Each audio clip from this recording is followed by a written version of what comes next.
Assalamualaikum warahmatullahi wabarakatuh. Kami dari kelompok 7 yang beranggotakan saya Konita Wisistawuri dan teman saya Zulfia Risti, Azahra Segaf, dan Sajidah Humayroh. Pada kesempatan kali ini kami akan menjelaskan analisis rasio, laporan keuangan, dan laporan laba rugi dari Bank Danamon, Bank BCA, Bank OCBC NISP, dan Bank BSI TBK periode 2018 sampai 2020. Yang pertama, ada jenis-jenis analisis rasio. Yang pertama, rasio likuiditas, yaitu rasio keuangan yang mengukur kemampuan perusahaan memenuhi kewajiban finansial atau likuiditas perusahaan dalam jangka pendek. Yang kedua, rasio solvabilitas. Rasio ini bertujuan untuk mengukur tingkat pengelolaan sumber dana dan kemampuan perusahaan dalam memenuhi kewajiban jangka panjangnya. Yang ketiga, rasio aktivitas. Rasio aktivitas mengukur seberapa efektif perusahaan memanfaatkan segala sumber daya yang dimiliki. Yang keempat, rasio profitabilitas. Rasio profitabilitas menunjukkan kemampuan perusahaan menghasilkan keuntungan atau laba. Macam-macam analisis rasio. Kelompok analisis rasionya ada likuiditas, rasio likuiditas, rasio debt, rasio aktivitas, dan rasio profitabilitas.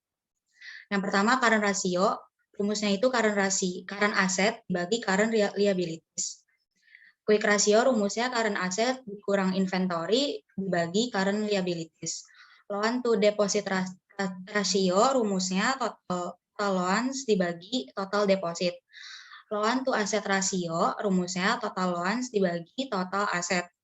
Debt to asset ratio, rumusnya total liabilities dibagi total aktiva. Kalau rumus debt to equity ratio, rumusnya total liabilities dibagi total equity. Interest coverage itu rumusnya EBIT bagi interest. Selanjutnya, rasio aktivitas ada dua, receivable turnover, rumusnya sales dibagi total receivable. Yang kedua, fixed asset turnover, rumusnya fixed asset dibagi total aset. Terakhir, rasio profitabilitas ada net profit margin, rumusnya laba bersih dibagi pendapatan, gross profit margin, rumusnya EBIT bagi pendapatan, return on asset, rumusnya laba bersih dibagi total aset, return on equity, rumusnya laba bersih bagi total equity. Dividen payout ratio, rumusnya dividen dibagi laba bersih, dan yang terakhir retention ratio, rumusnya laba ditahan dibagi laba bersih.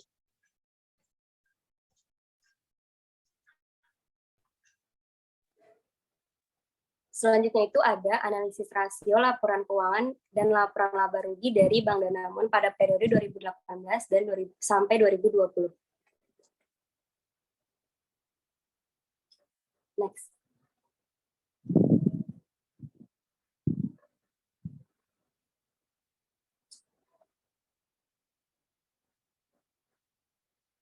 Berikut ada laporan posisi keuangannya. Ini tuh berasal dari IDX. Next. Laporan posisi keuangannya juga dari IDX. Laporan laba rugi juga dari IDX.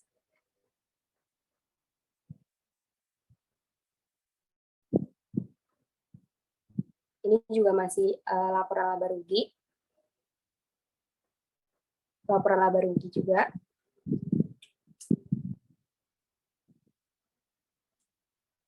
Nah, yang pertama ini ada rasio likuiditas.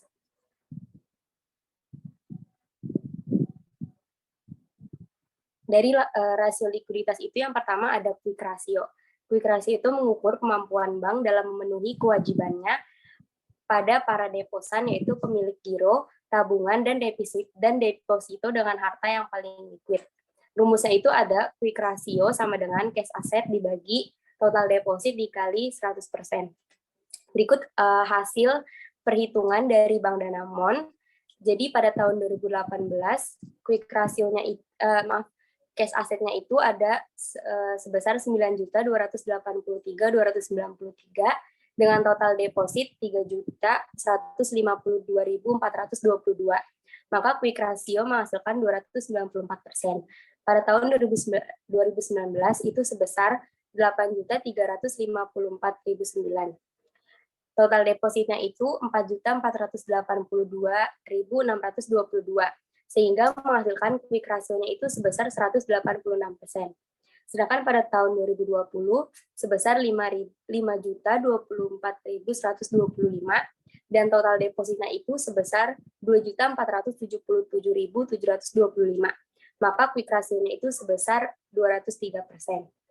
Jadi quick ratio ini mengukur kemampuan PT Bank Danamon dalam memenuhi kewajiban finansial jangka pendek yang berupa total deposit dengan menggunakan aktiva lancar yang lebih liquid. Next. Selanjutnya itu ada cash ratio. Cash ratio merupakan alat ukur pada rasio likuiditas yang mengukur kemampuan perusahaan dalam membayar kewajiban jangka pendek dengan menggunakan kas, efek, dan surat berharga yang tersedia. Rumus cash ratio itu ada current asset dibagi current liabilities dikali 100%.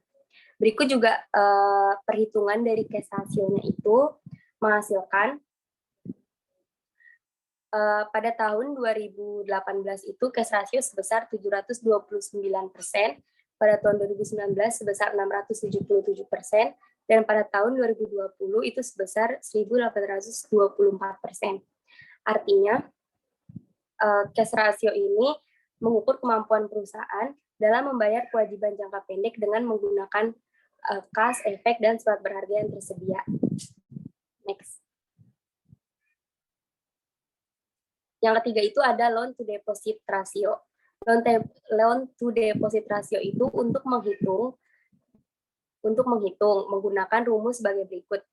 Jadi rumusnya itu ada total loans dibagi total deposit dikali 100%. Maka menghasilkan pada tahun 2018 LDR-nya itu sebesar 3.317%.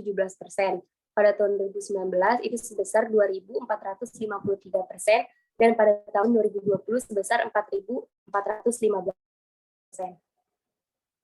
Artinya, loan deposit ratio ini pengukuran antara besarnya seluruh volume kredit yang disalurkan oleh bank dengan jumlah penerimaan dari berbagai sumber untuk memenuhi permohonan pinjaman nasabahnya. Next. Yang kedua itu ada rasio leverage.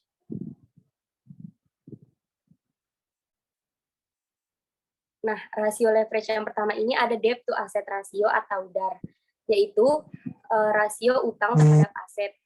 Umumnya juga biasa disebut rasio utang. Ini digunakan untuk mengukur kemampuan perusahaan dalam membeli aset menggunakan utang.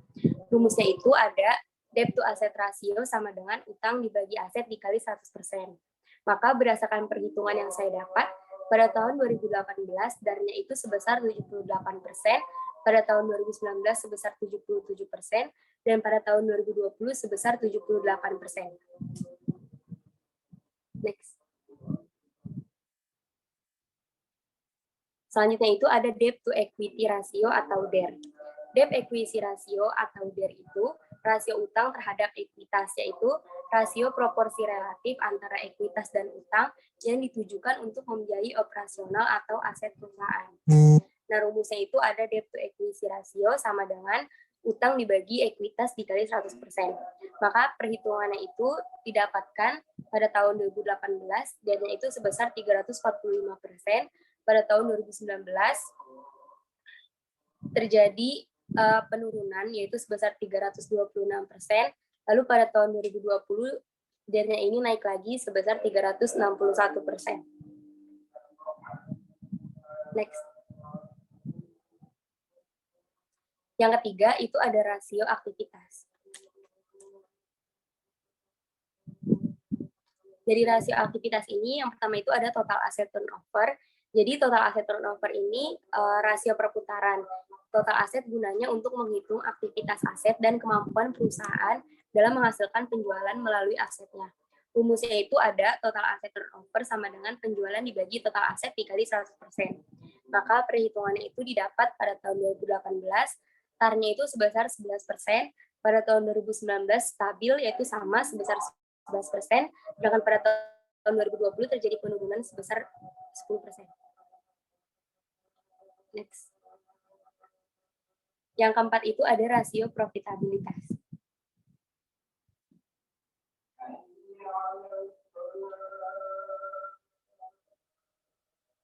Pada rasio profitabilitas, yang pertama itu ada net profit margin.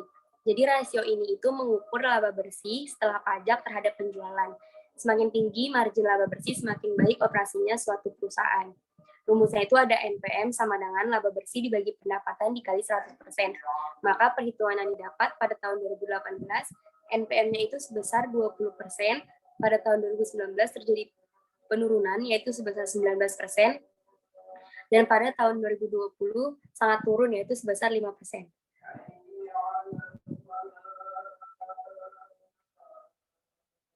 Yang selanjutnya itu ada gross profit margin. Gross profit margin adalah rasio profitabilitas untuk menilai presentasi laba kotor terhadap pendapatan yang dihasilkan dari penjualan. Rumusnya itu ada GPM sama dengan EBIT dibagi pendapatan dikali 100%. Maka perhitungan didapatkan pada tahun 2018 itu sebesar 24%, pada tahun 2019 terjadi penurunan sebesar 25%, dan 2020 sebesar 10%. Maka dapat ditarik kesimpulan bahwa GPM margin dari PT Bank Danamon ini artinya masih di bawah rata-rata GPM yang tinggi, yaitu lebih dari 75%. Next. Selanjutnya itu ada return on asset. Return on asset untuk menilai presentasi keuntungan yang diperoleh perusahaan terkait dengan sumber daya atau total aset, sehingga efisiensi suatu perusahaan dalam mengelola asetnya dapat dilihat dari rasio persentase ini. Maaf. Rumusnya itu ada return on asset sama dengan laba bersih dibagi aset dikali 100%. Maka dapat mendapatkan hasilnya itu pada tahun 2018 ROA-nya itu sebesar 2%, pada tahun 2019 juga 2%, dan pada tahun 2020 penurunannya itu menjadi 1%. Next. Selanjutnya ada return on equity. Return on equity ini untuk menilai kemampuan perusahaan dalam menghasilkan keuntungan dari investasi pemegang saham perusahaan yang dinyatakan dalam persentase. Rumusnya itu ada return on equity sama dengan laba bersih dibagi ekuitas dikali 100%. Maka didapatkan pada tahun 2018 ROE-nya itu sebesar 10%, pada tahun 2019 sebesar 9%, dan pada tahun 2020 sebesar 2%. Ini berarti dapat ditarik kesimpulan bahwa return on equity-nya setiap RP1 laba bersih dapat dijamin oleh modal sendiri sebesar 1.000. Next. Sekian dari rasio Bank Danamon. Selanjutnya ada dari Bank BCA.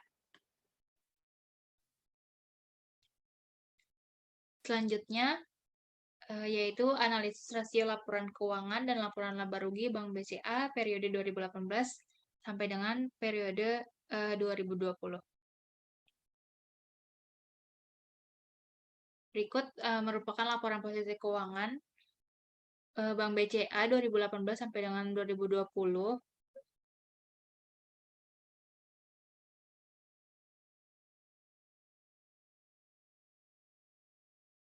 Berikut laporan laba rugi Bank BCA yang saya dapatkan dari Bursa Efek.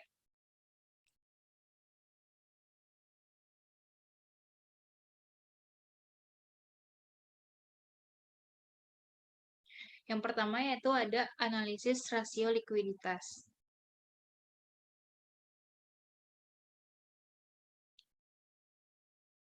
Yang pertama yaitu quick ratio. Quick ratio itu rumusnya cash asset dibagi total deposit dikali 100%. Maka pada tahun 2018 cash asset Bank BCA sebesar 130.789.646. Total depositnya yaitu sebesar 636.306.508. Maka quick ratio-nya sebesar 21,65%. di 2019 cash aset Bank BCA yaitu 150.224.373, total depositnya 705.697.542, maka quick rasionya yaitu 21,29%, dan pada 2020 cash aset Bank BCA yaitu sebesar 330.020.293, total depositnya sebesar 844.447.006 rupiah, maka quick rasio Bank BCA pada tahun 2020 39,79%. Quick rasio ini mengukur kemampuan Bank BCA dalam memenuhi kewajiban finansial jangka pendek yang berupa total deposit dengan menggunakan aktiva lancar yang lebih liquid, atau dengan kata lain merupakan perimbangan antara aktiva lancar dengan hutang lancar.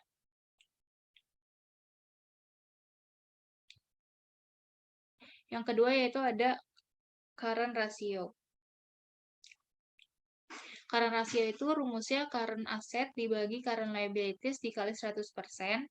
Pada 2018, current asset Bank BCA yaitu sebesar Rp50.060.588. Current liabilities-nya sebesar Rp636.306.508. Maka cash rasionya yaitu sebesar 8,50%. 2019 current asset Bank BCA yaitu sebesar Rp60.849.738. Current liabilities-nya sebesar Rp705.697.542. Cash rasionya yaitu sebesar 8,62%. Dan untuk tahun 2020 current asset Bank BCA yaitu sebesar Rp249.109.189. Current liabilities-nya Rp844.447.006. Maka cash rasionya 2020 yaitu sebesar 29,50%.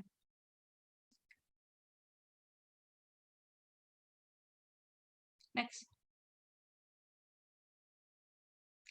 Berikutnya ada loans to deposit ratio atau LDR. Rumus LDR yaitu total loans dibagi total deposit.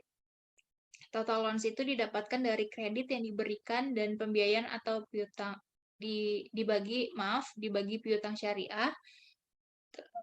Selanjutnya total deposit itu didapat dari liability segera, simpanan dari nasabah, simpanan dari bank lain. Loans to deposit ratio Bank BCA pada tahun 2018, total loans Bank BCA pada tahun 2018 sebesar Rp539.448. Total deposit Bank BCA 2018 yaitu sebesar Rp634.306.508. Maka total LDR-nya sebesar 84,57%.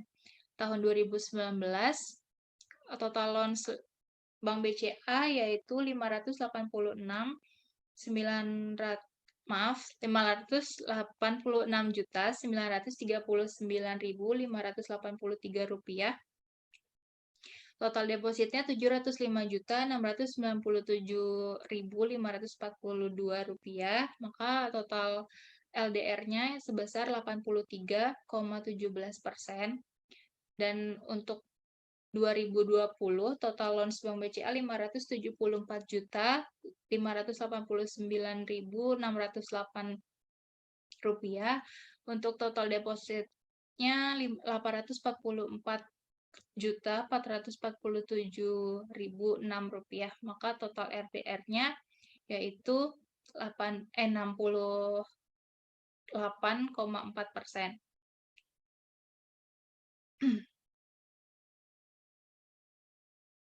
Next. Berikutnya ada berikutnya ada loans to asset ratio atau LAR. LAR rumusnya yaitu total loans dibagi total aset. Pada tahun 2018, total loans Bank BCA sebesar 538.448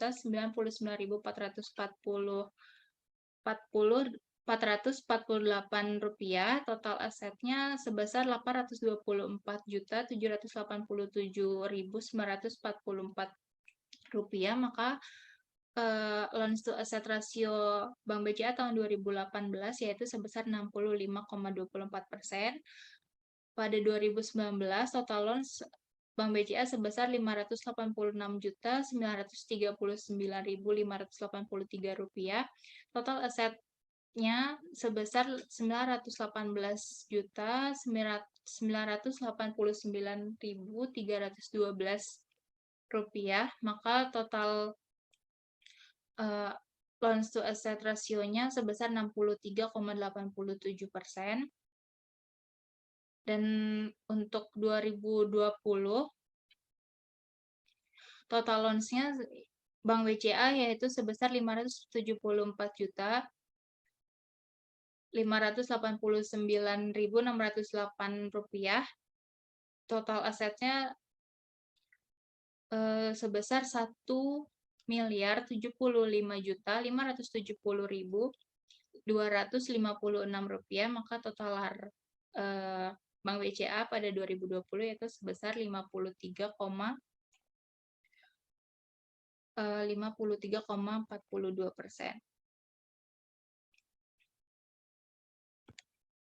Next. Berikutnya ada analisis rasio solvabilitas.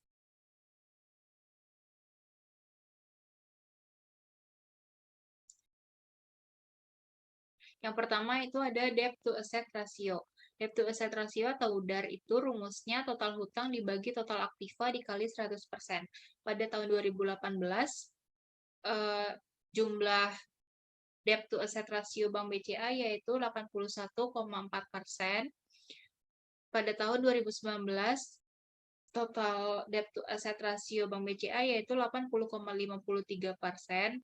Dan pada tahun 2020, total DAR Bank BCA yaitu sebesar 82,33%. Next. Selanjutnya yaitu ada debt to equity ratio atau DER.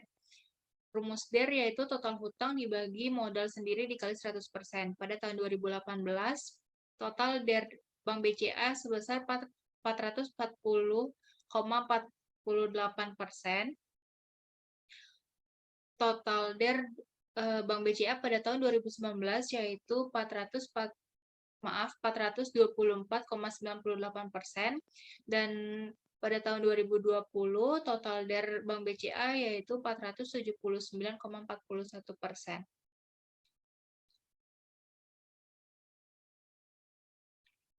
Berikutnya ada interest coverage atau IC. Rumus IC yaitu EBIT dibagi bunga dikali 100%.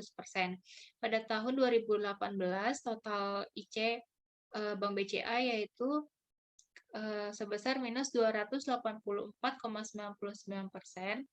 Pada tahun 2019, total IC Bank BCA sebesar minus 271,62%. Dan pada tahun 2020, total IC Bank BCA sebesar minus 298,60%.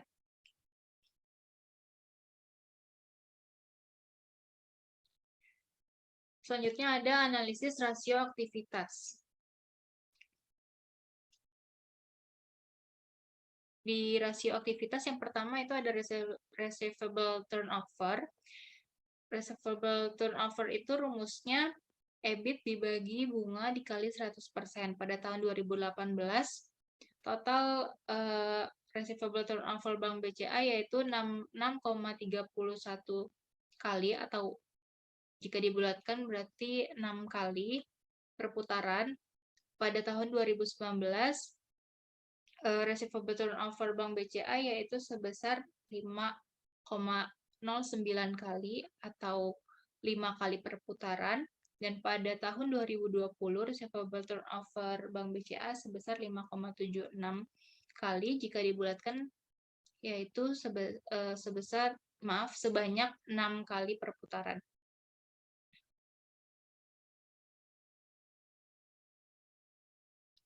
Berikutnya ada fixed asset turnover. Fixed asset turnover itu rumusnya aset tetap dibagi total aset dikali 100%. Pada tahun 2018, total fixed asset turnover Bank BCA sebesar 0,02 pada tahun 2019, dan pada tahun 2020 total fixed asset turnover Bank BCA tetap sama, yaitu 0,02 kali. Yang keempat yaitu ada analisis rasio profitabilitas.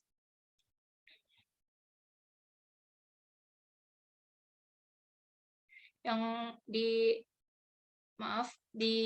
rasio profitabilitas yang pertama itu ada net profit margin, yaitu atau NPM. Rumus NPM itu laba bersih dibagi pendapatan dikali 100%.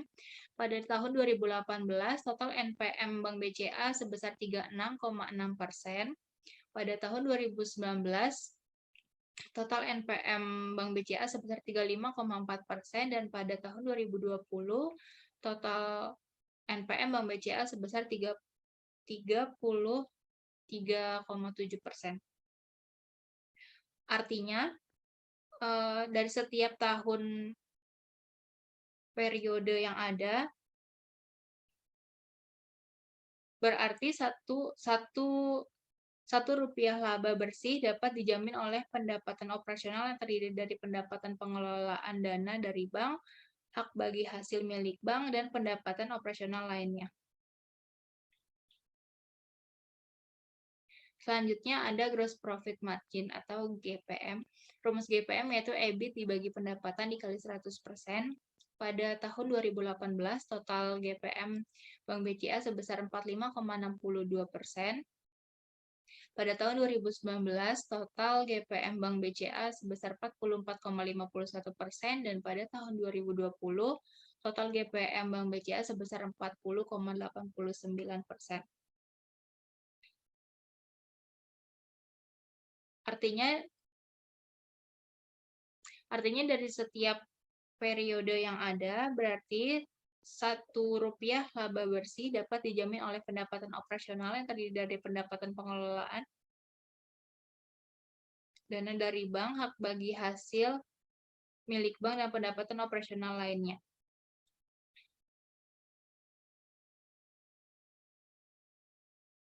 Selanjutnya ada return on asset atau ROA. Rumus ROA yaitu laba bersih dibagi total aset dikali 100%. Maka hasil ROA atau ROA Bank BCA tahun 2018 yaitu sebesar 3,13%. Pada tahun 2019 total return on asset atau ROA Bank BCA sebesar 3,11%, dan pada tahun 2020 total ROA Bank BCA sebesar 2,52%.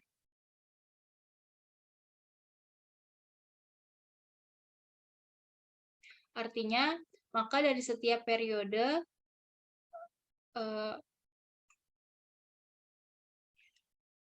nilai ROA Bank BCA berarti setiap Rp1 laba bersih dapat dijamin oleh total aktiva sebesar 2018 sebesar 0,0313, 2019 sebesar 0,0311, dan pada tahun 2020 sebesar 0,0252. Next. Berikutnya ada return on equity. Return on equity atau ROE, rumusnya laba bersih dibagi total ekuitas dikali 100%. ROE Bank BCA pada tahun 2018 sebesar 17,4%. ROE Bank BCA pada tahun 2019 yaitu 16,41%, dan ROE Bank BCA pada tahun 2020 yaitu 14,70%. Next. Selanjutnya ada Dividend Payout Ratio atau DPR.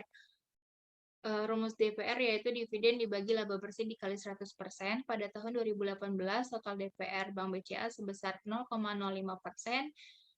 Pada tahun 2019, total DPR Bank BCA sebesar 0,01%, dan pada tahun 2020, total DPR Bank BCA sebesar 0,03%. Next. Dan yang terakhir ada retention ratio atau RR. Rumus RR yaitu laba ditahan dibagi laba bersih dikali 100%, maka hasil retention ratio Bank BCA pada tahun 2018 sebesar 517,85%, pada tahun 2019 sebesar 536,8%, dan pada tahun 2020 sebesar 583,11%.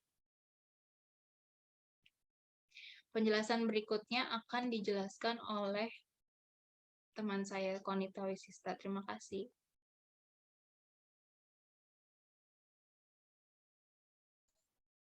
Selanjutnya, analisis rasio keuangan PT Bank OCBC NISP.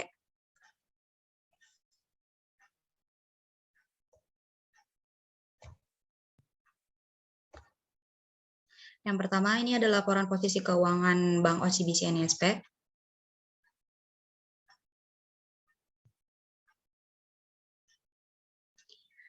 Yang kedua, ini adalah laporan laba rugi dan penghasilan komprehensif lain dari Bank OCBC NISP.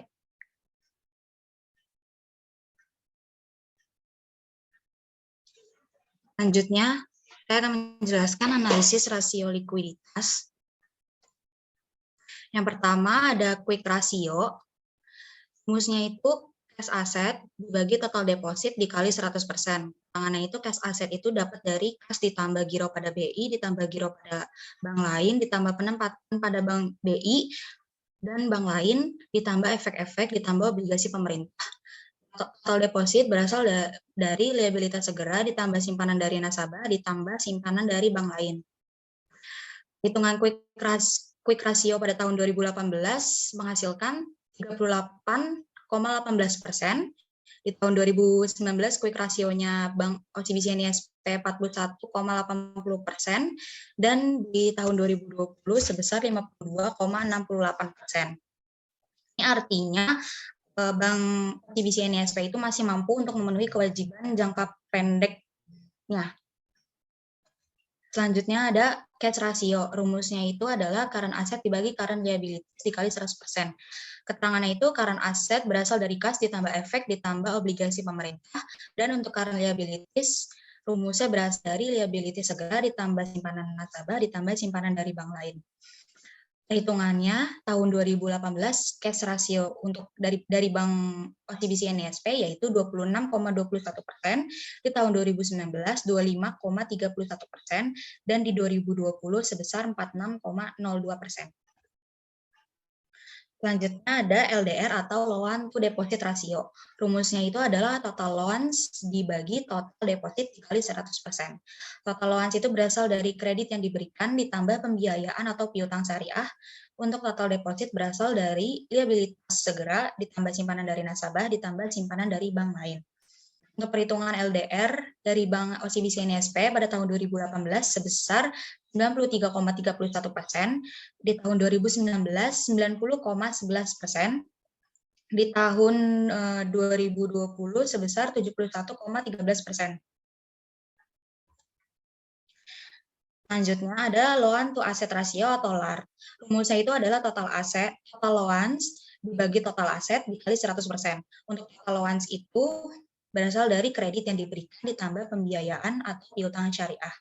Perhitungan LAR dari Bank OCBC NISP pada tahun 2018 sebesar 67,88%, dan di tahun 2019 65,88%. Di tahun 2020 55,70%. Ini artinya secara keseluruhan masih dalam posisi yang baik walaupun mengalami penurunan. Selanjutnya adalah analisis profitabilitas Bank OCBC NISP. Yang pertama adalah NPM atau Net Profit Margin. Rumusnya adalah laba bersih dibagi pendapatan operasional dikali 100%. Pendapatan operasional itu berasal dari pendapatan pengelolaan dana dari bank, ditambah hak bagi hasil milik bank, ditambah pendapatan operasional lainnya. Perhitungan net profit margin Bank OCBC NISP tahun 2018 sebesar 20,12%, di tahun 2019 20,47%, di tahun 2020 sebesar 16,05%. Ini artinya mengalami kenaikan di setiap tahunnya, dan Bank OCBC ini masih mampu untuk mengalami penurunan dan masih mampu untuk membiayai perusahaannya. Selanjutnya adalah gross profit margin atau GPM, yaitu rumusnya EBIT dibagi pendapatan operasional dikali 100%. Perhitungannya di tahun 2018 menghasilkan 26,58%, di tahun 2019 sebesar 27,10%, dan di tahun 2020 sebesar 21,26%. Selanjutnya ada ROA, return on asset. Rumusnya itu laba kotor dibagi total aset dikali 100%. Hitungan ROA dari Bank OCBC NISP pada tahun 2018 sebesar 2,01%, di 2019 2,15%, dan di tahun 2020 sebesar 1,35%. Selanjutnya ada ROE atau return on equity. Rumusnya yaitu laba bersih dibagi modal sendiri kali 100%. Modal sendiri itu adalah modal saham. Untuk perhitungan ROE dari Bank OCBC NISP pada tahun 2018 yaitu sebesar 10,80%, dan di tahun 2019 sebesar 10,62%, dan di tahun 2020 sebesar 7,05%.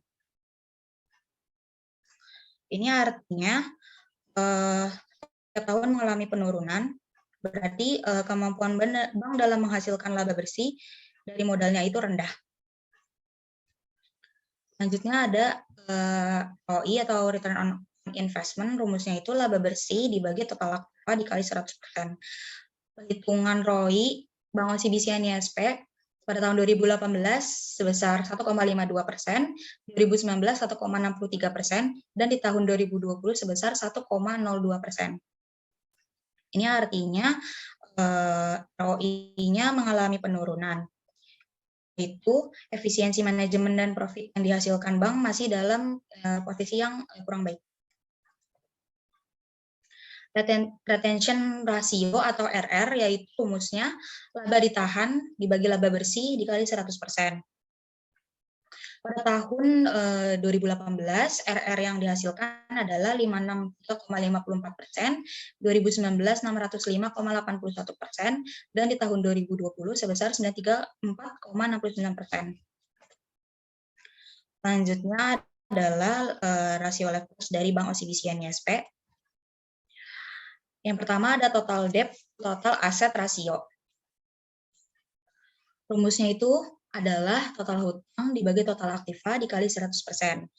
DAR dari Bank OCBC NISP pada tahun 2018 yaitu sebesar 85,93%, dan di tahun 2019 84,69%, dan di tahun 2020 sebesar 85,54%.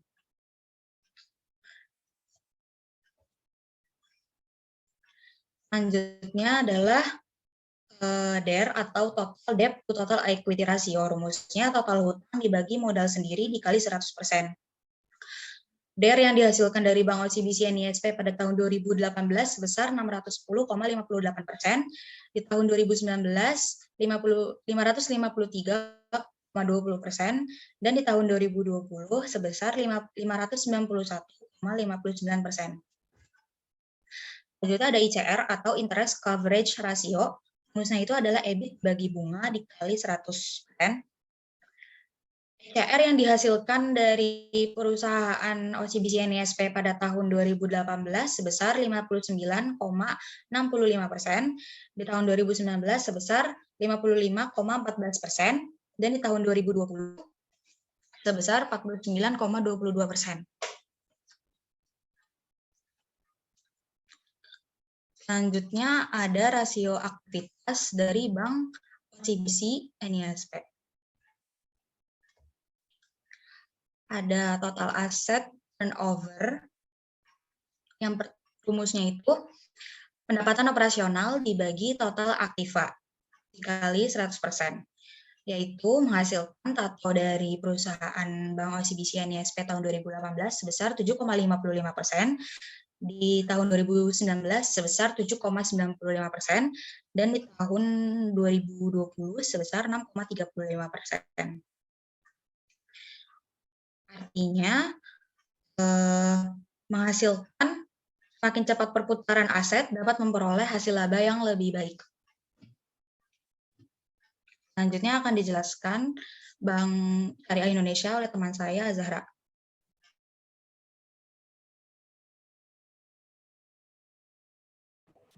Berikutnya analisis rasio laporan keuangan dan laporan laba rugi Bank Syariah Indonesia pada tahun 2018 sampai 2020.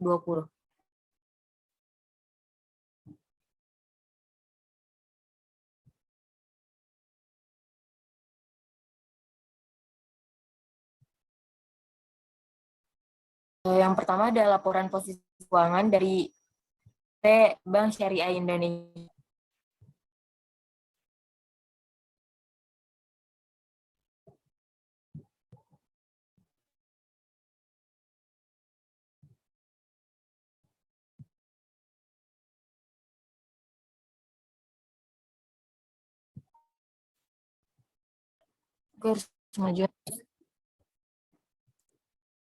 Selanjutnya ada laporan laba rugi dan penghasilan komprehensif lain dari PT Bank Syariah Indonesia.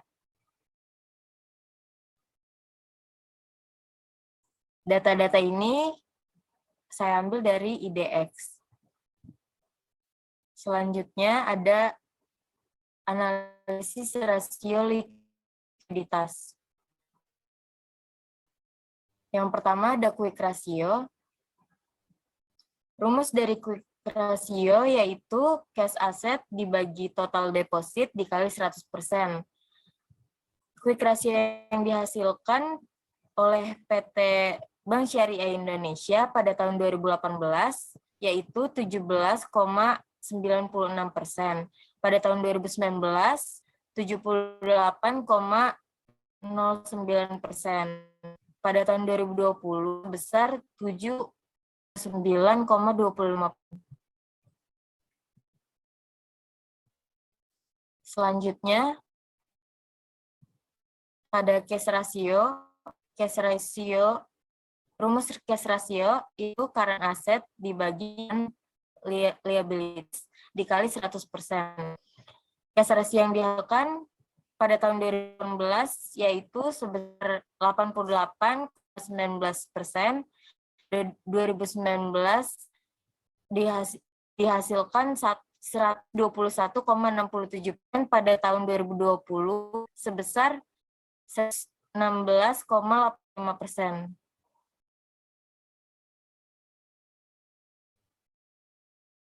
Next. Berikutnya ada LDR dan AR. LDR itu loan to deposit ratio.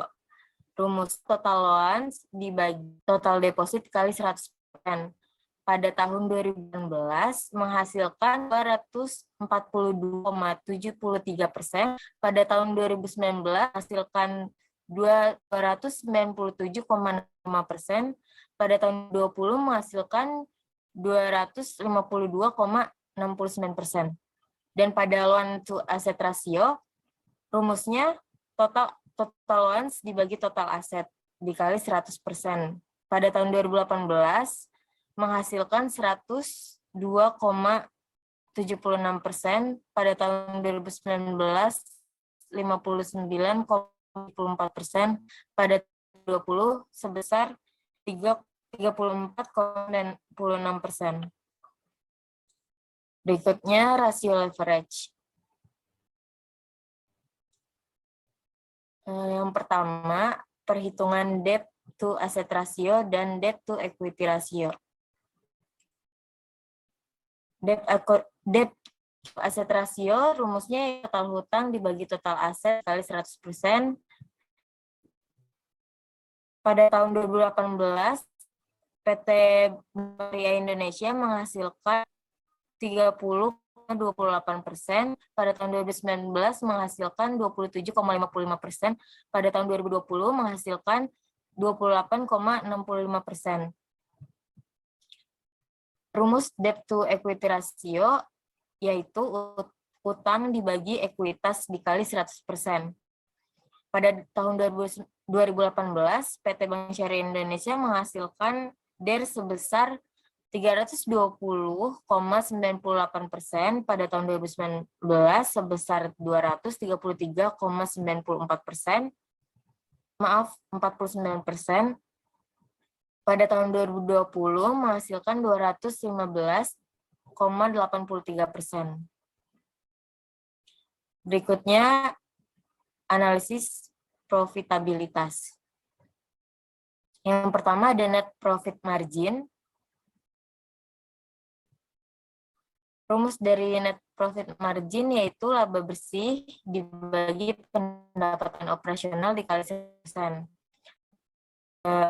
PT Indonesia pada tahun 2018 menghasilkan net profit margin sebesar 50,3%. Pada tahun 2019 menghasilkan 81,7%. Pada tahun 2020 menghasilkan 63,79%. Berikutnya ada GPM. Dari GPM yaitu dibagi pendapatan operasional dikali 100%. Tahun 2018, Bank Syariah Indonesia menghasilkan gross profit margin sebesar 8,1%, pada tahun 2019 menghasilkan 3,22%, pada tahun 2020 menghasilkan 4,60%. Berikutnya ada ROA dan ROE. Rumus dari return on asset yaitu laba bersih dibagi total aset dikali 100%. Pada PT Bank Syariah Indonesia ini tahun 2018 menghasilkan 4,57%, pada tahun 2019 menghasilkan ROA sebesar 6,82%, pada tahun 2020 menghasilkan 5,55%. Dan untuk return on equity, rumusnya yaitu laba bersih dibagi total kali 100%.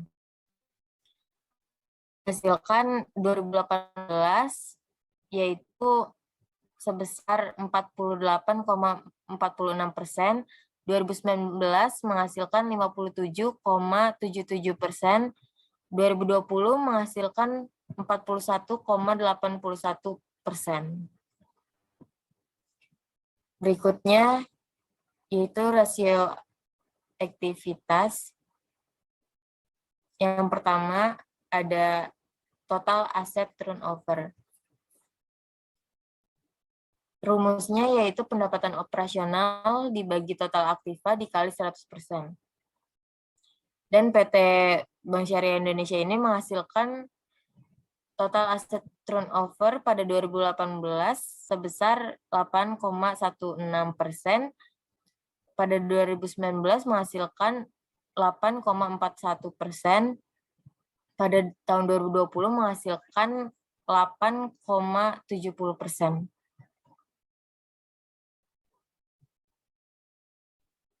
Next. Ini adalah kesimpulan dari keseluruhannya. Yang pertama, jika dilihat dari rasio likuiditas di antara Bank Danamon, Bank BCA, dan Bank OCBC, NESP, dan Bank BSI periode 2018 sampai 2020, maka perbandingan keempat bank ini, BSI ada di urutan pertama dengan memiliki kemampuan lebih dalam memenuhi kewajiban finansial dalam jangka pendeknya, yaitu sebesar 124%. Setelah itu, di posisi kedua ada Bank OCBC NESP sebesar 56%. Di urutan ketiga ada Bank BCA sebesar 46%, serta di urutan keempat ada Bank Danamon sebesar 36%.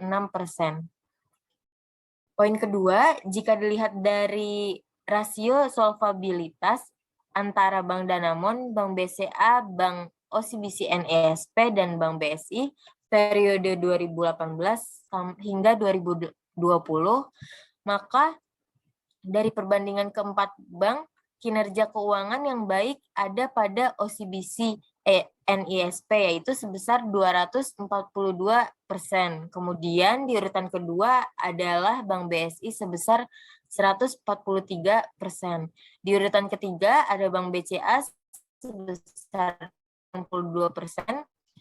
Dan terakhir Bank Danamon 63%.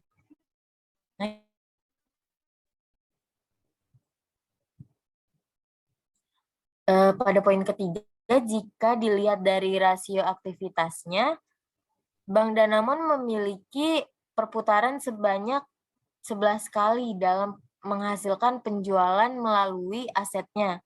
Selanjutnya adalah Bank BSI dengan kemampuan perputaran aset sebanyak 8 kali. Di urutan ketiga ada Bank OCBC NISP sebesar 7 kali. Dan yang terakhir ada Bank BCA dengan perputaran 3 kali.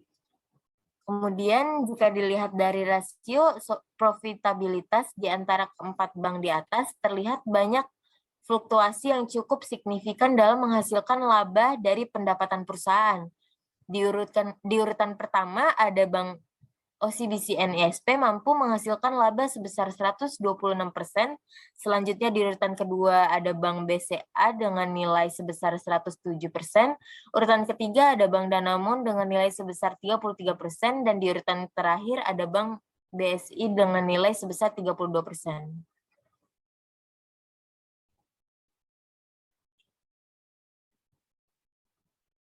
Sekian dari kelompok kami, kurang lebihnya mohon dimaafkan.